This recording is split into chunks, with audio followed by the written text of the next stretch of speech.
বিয়ের ৬ মাসের মাথায় বাপের বাড়ি এসে আমি মাকে বললাম, মা আমি আর সংসার করব না, আজ থেকে আমি এই বাড়িতেই থাকবো। অসুবিধা কি আছে, তোর বাবার এতগুলো বাড়ি এমনিতেই তো পড়ে আছে, তো এসেছিস যখন সবকিছু গুছিয়ে নিয়ে এসেছিস। আমি বললাম, না মা আমি তো তেমন কিছুই আনিনি। সে কি, এভাবে কি খালি হাতে কেউ আসে? আর এসেছিস যে জামাই কি জানে?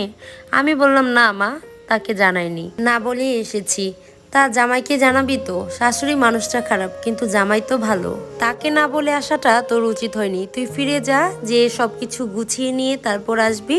আর হ্যাঁ, সঙ্গে জামাইকেও নিয়ে আসবি। তোর শাশুড়িকে জব্দ করতে হলে ছেলেকে ও বাড়িতে রাখা যাবে না। বর ভালো হলে ঘর ছাড়লেও কখনো বর ছাড়তে নেই। বর আর ঘর যদি দুইটাকেই ছেড়ে দাও তাহলে তো মেয়েদের জীবন থেকে সবকিছুই চলে যায়। জামাই তো তোর কথা ফেলতে পারবো না, বরং তুই জামাইকে নিয়েই এই বাড়িতে থাক। মায়ের কথা শুনে তো আমি পুরোই অবাক। মা কখনো এই সুরে কথা বলেনি আমার সাথে। মা তুমি কি সত্যি আমাকে এসব বলছো? আমি তো বিশ্বাসই করতে পারছি না। তুমি এতদিন পর আমার দুঃখটা বুঝলে। যতই হোক তুই তো আমাদের একমাত্র মেয়ে, তোর কষ্ট বুঝবো না তো কার কষ্ট বুঝবো? শাশুড়ির অত্যাচার আর কত সহ্য করবি বল? তোর বাবাও চায় তুই এই বাড়িতে এসে থাক। একটা কাজ কর, জামাইকে বুঝিয়ে সুঝিয়ে নিয়ে তুই এই বাড়িতে চলে আয়, তবেই না তোর শাশুড়ি জব্দ হবে। ঠিক বলেছ, কিন্তু তোমাদের জামাই মনে হয় রাজি হবে না।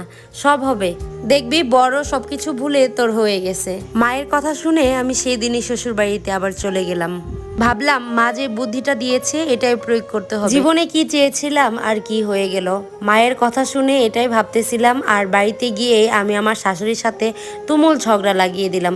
ঝগড়া করতে কোনো কারণ লাগে না, কোনো একটা ছুট পেলেই হলো। বর অফিস থেকে ফিরতেই যা হয়েছে তার থেকে একটু বাড়িয়েই বললাম বরকে।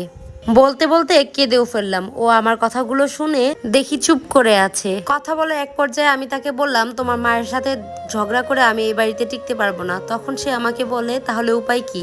উপায় আবার কি, আমি ভেবেছি এখন থেকে তুমি আর আমি আমার বাবার বাড়িতে থাকবো, আর ওখান থেকে তোমার অফিসে যাওয়াও সুবিধা হবে।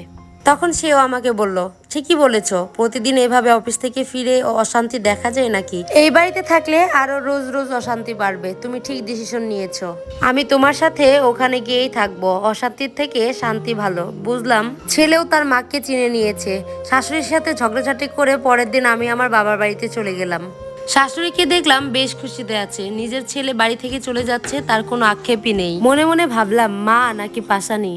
আবার ভাবলাম যে হাতে টাকা আছে তো টাকায় সবকিছু ভুলিয়ে রাখবে। শ্বশুর তো আগে ভালো একটা চাকরি করতো, সেখান থেকে ভালো মানের একটা পেনশন পায় মাসে। তার আবার কিসের মায়ের মমতা? ছেলেরও দেখছি মায়ের প্রতি কোনো ভালোবাসা নেই। ছেলে বাসা থেকে বের হচ্ছে মানে হাড়ে হাড়ে বুঝতে পেরেছে এতদিন মায়ের উপরে একটা কথা বলেনি, আর এখন কাজে দেখিয়ে দিচ্ছে। কিছু জিনিসপত্র গুছিয়ে চলে এলাম বাপের বাড়িতে।